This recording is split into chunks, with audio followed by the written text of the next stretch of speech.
Bio briefly. You guys see me pretty good?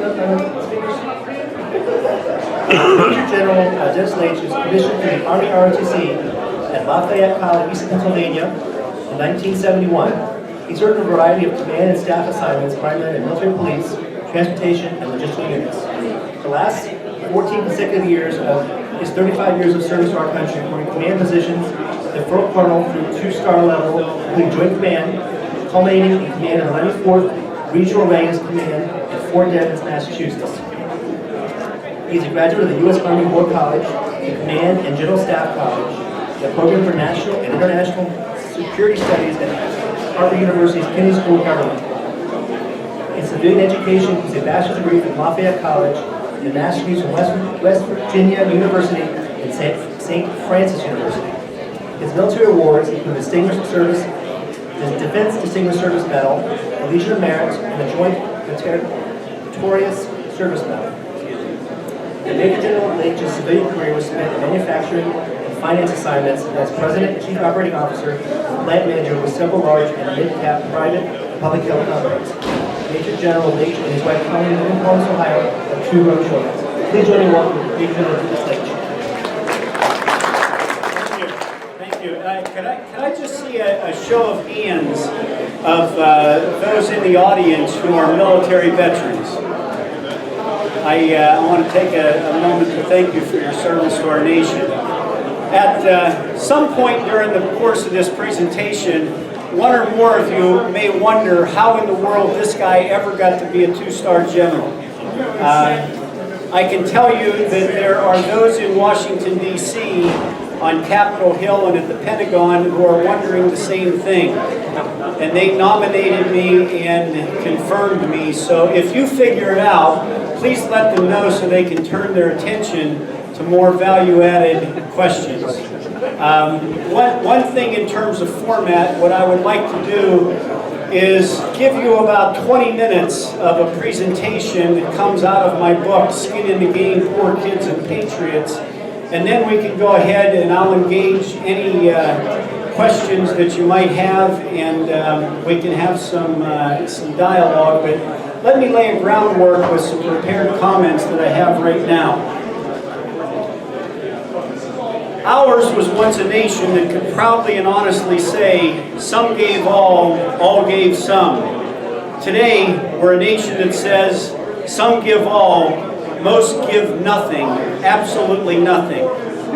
Many pundits and politicians today speak of the wisdom of the founding fathers. General George Washington, probably the father of those founding fathers, said in 1783, and I quote, "It may be laid down as a primary position and the basis of our system that every citizen who enjoys the protection of a free government not only owes a portion of his property, but even of his personal service to the defense of it." But today, every one of 330 million American citizens lays claim to liberties, rights, and securities that not a one of them is obligated to protect and defend. The United States has been at war now for 14 years, but only 0.5% of the American citizens have had skin in the game. We've been a state at war, but a nation of limited liability, patriots, chicken hawks, and war profiteers. Most Americans look at their military in general, and the way we man the force in particular, through a lens of fear, apathy, ignorance, and guilt. How did this happen? In 1973, 2 things happened in Washington, D.C. that have changed the social fabric of our nation. One of them has been debated, litigated, and legislated almost every day since. The other has been quietly accepted without question. The first is a Supreme Court decision in Roe v. Wade, which legalized abortion. The second is the decision to end military conscription and create an all-volunteer force which legitimizes a military of poor kids and patriots while the rich and the well-connected were AWOL, creating a rich man's war and a poor man's fight. Today's pundits and national security experts express concern about the civil-military gap, the disconnect between the average citizen and those serving in our military. They express deep concern, but lack the moral courage to address the question of whether the all-volunteer force, the way we man our military as the greatest democracy on the face of the earth, is fair, efficient, or sustainable. They argue that military conscription is a political non-starter. My response to that is they are surrendering the moral high ground to political and social elites who have a vested interest in maintaining the current system. I've often asked audiences like you how long we would have remained in Iraq and Afghanistan if in 2004 we would have done one of two things or both. The first one is to implement a fair, across-the-board, lottery-based draft of men and women, no deferments, no exemptions, or implemented a war tax such that every quarter the IRS sent every American citizen a bill for their fair share of the wars in Iraq and Afghanistan. How long do you think we would have stayed? Most audiences overwhelmingly agree that we would have been out of both countries in 2006. These measures would cause almost every American to have skin in the game. The all-volunteer concept was introduced into the social fabric of our nation by one of the few American presidents ever to be impeached in response to the most unpopular war in our history, Vietnam. The concept of military draft conscription, which had worked for 200 years, was sacrificed to atone for the sins of the Vietnam War. As with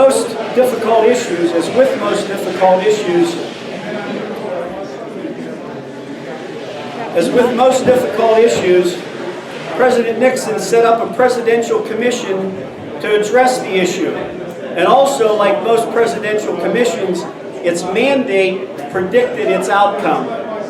President Nixon's mandate to the Gates Commission was, listen closely, I quote, to develop a comprehensive plan for eliminating conscription and moving toward an all-volunteer armed force, unquote.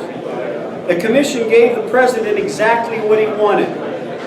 A little-known fact, very rarely known, very rarely acknowledged, a little-known fact is that 7 years later, President Nixon recanted his support for the all-volunteer force. In his 1980 book, The Real War, he wrote that eliminating the draft was a mistake, but America had comfortably moved on. For 28 years after 1973, the all-volunteer force concept was not tested. In fact, it received a boost in 1991 when the Soviet Union collapsed. Part of that peace dividend that we had is that the U.S. military reduced its active duty strength from 2.1 million on active duty to 1.4 million. Recruiters had to find 1/3 fewer volunteers each year. On 9/11/2001, the all-volunteer force first test occurred. After a short-lived burst of patriotism resulting in increased enlistments, the reality of a long war set in and recruiting became more challenging. The all-volunteer force was failing, and the Pentagon responded by changing a number of long-standing policies, creating new programs, and spending a lot of money to save the all-volunteer force concept. Allow me to describe a few of these changes in policies and practices that occurred after 9/11. First, bonuses. Some refer to them as bribes. In 2007, when the Army was in a recruiting crisis, 70% of those who enlisted, volunteered in the Army, received a bonus. The bonus averaged $18,000. I'm not begrudging anyone who volunteered under those circumstances that money, but you have to ask yourself the question, if it's an all-volunteer force, why do you have to pay someone to volunteer? And there's another aspect of this. These bonuses were disproportionately attractive to those in the lower socioeconomic classes. Going back once again to this idea of the rich man's war and the poor man's fight. just a little history here too about this sort of thing. In 1863, when the Union implemented a draft to recruit people to fight in the Civil War, there was a provision in the draft law called commutation and substitution, wherein someone who was drafted to serve in the Union Army could pay $300 to have someone go in their place. When I tell that to most people today, they say, that just doesn't sound right. That someone could pay someone to go in their place in a democracy and fight and defend their country. But here's the thing, think about it.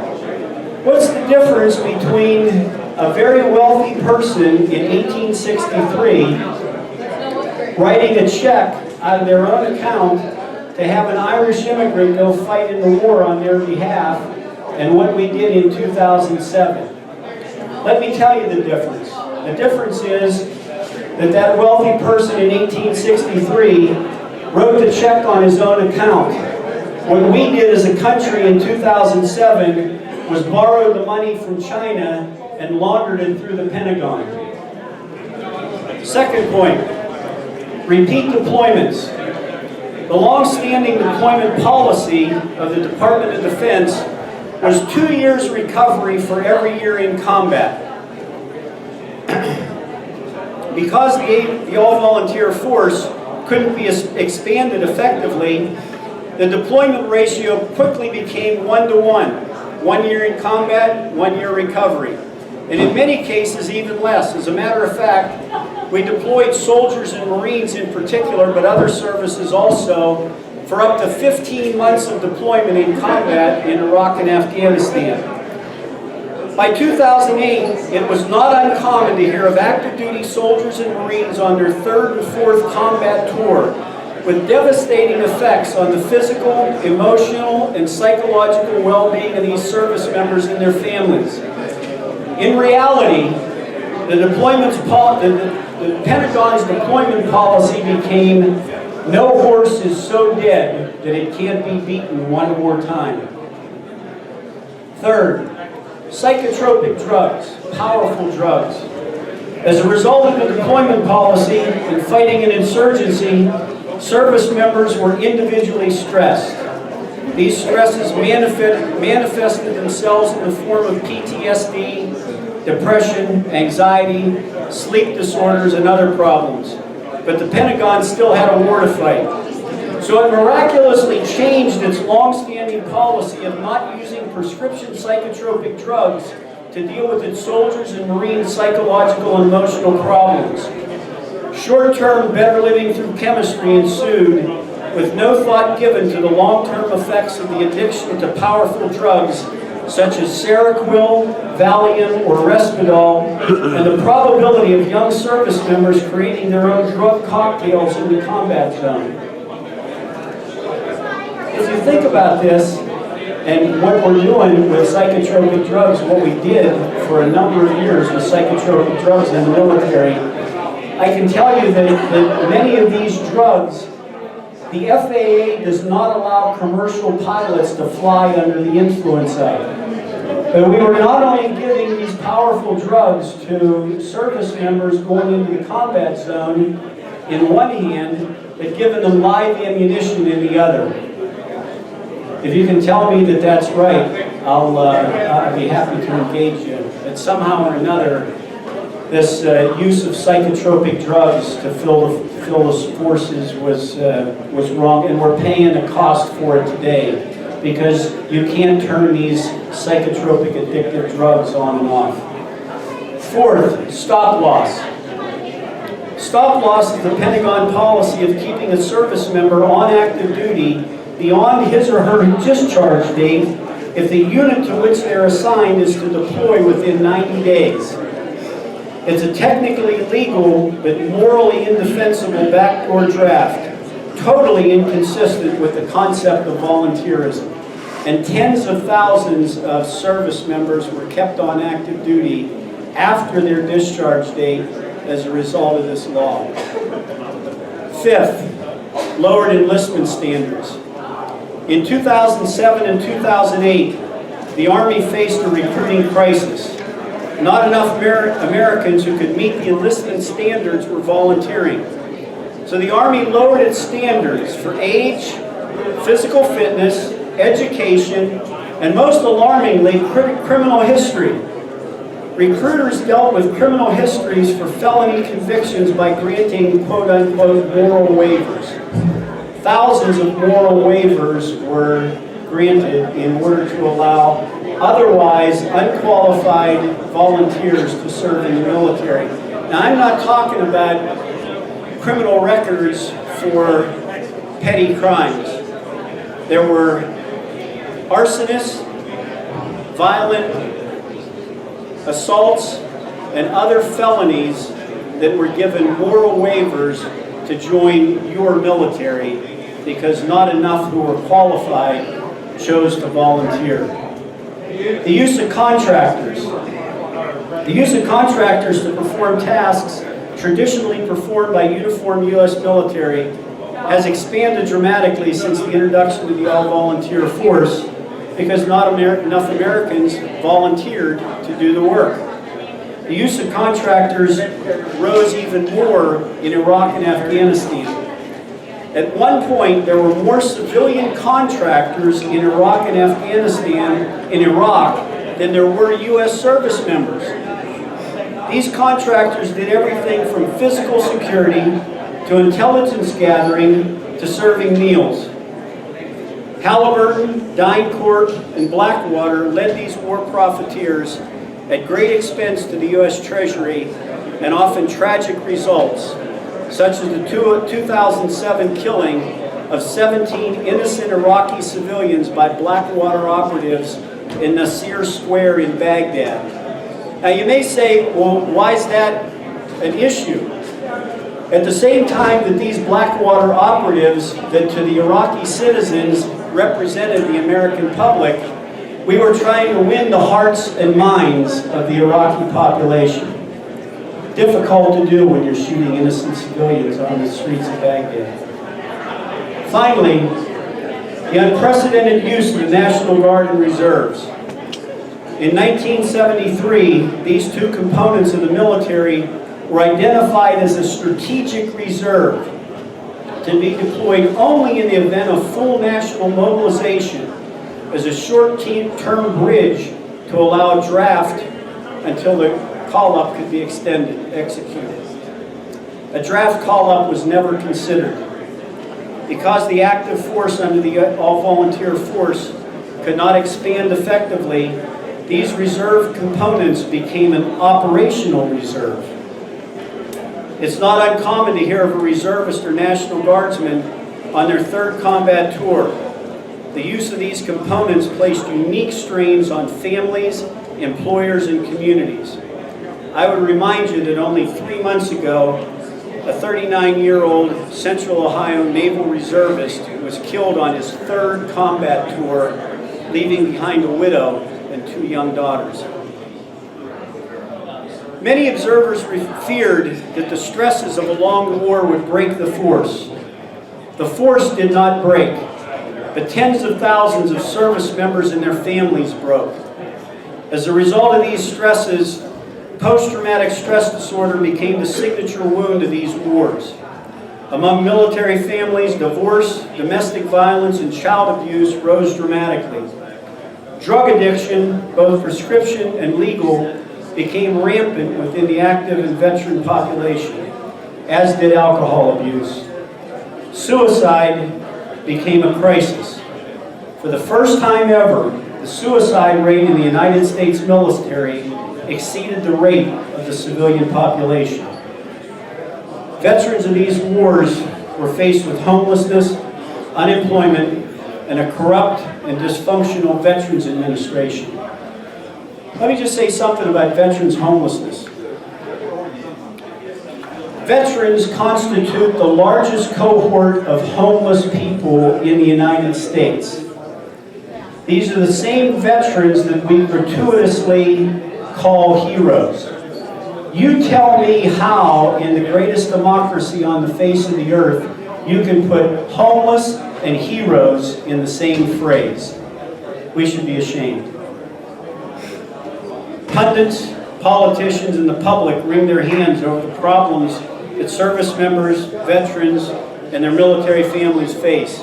But they fail to see, or refuse to see, that the government policies to support the all-volunteer force concept have caused or contributed to these problems.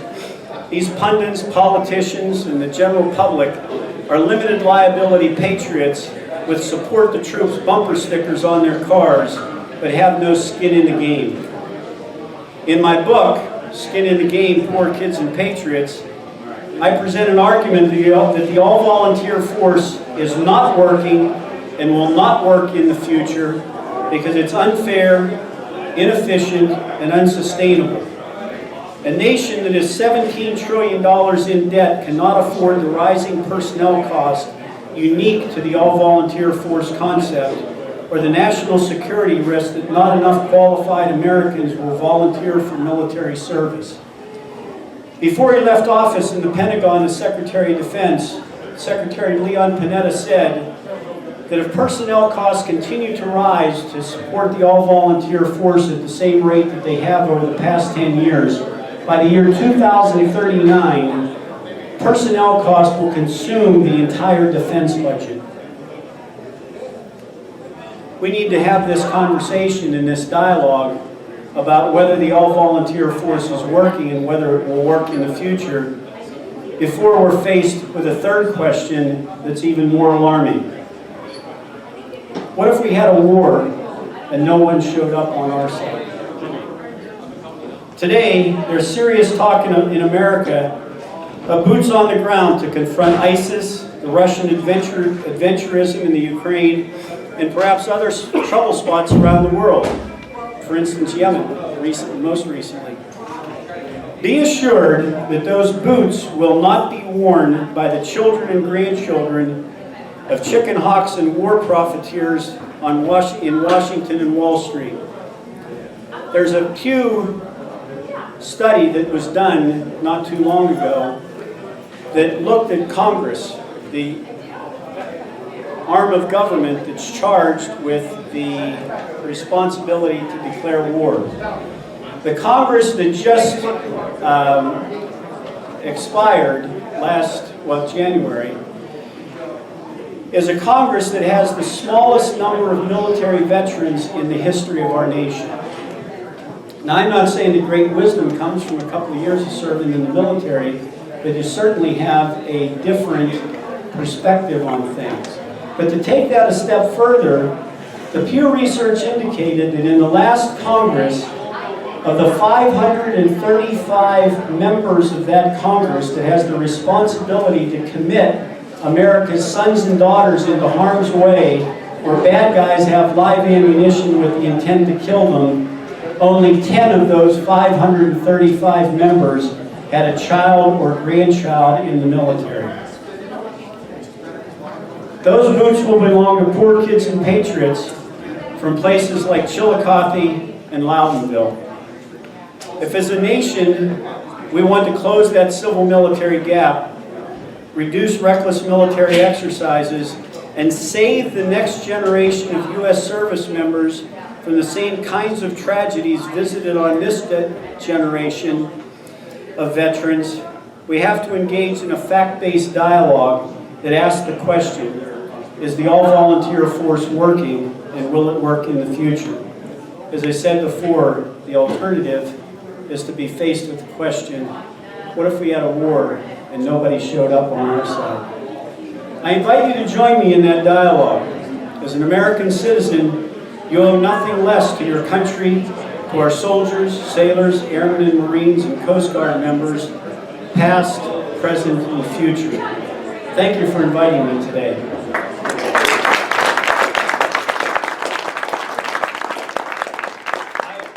I would be happy to engage any questions that you might have.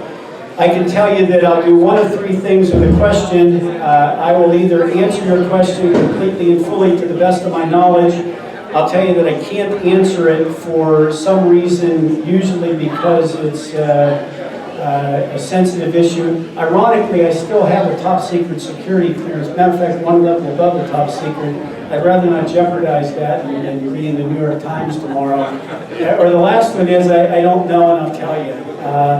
So with that, and also I need to tell you that if you found all of the comments that I made today, except for the one about the reservist, the naval reservist who was killed recently, are all in my book, and all of this is laid out in a comprehensive description or argument, and books are available here. My wife Colleen is the money changer, and I'd be delighted to sign it if you want me to, and there's no postage or handling on it, but it gives you the full story as I've given you the cliff notes here this afternoon. So with that, go ahead. I enjoy questions. Yes? What are your thoughts on... By the way, I love this guy's haircut, don't you? I'll repeat the question. You're my mentor, that's why I shaved it.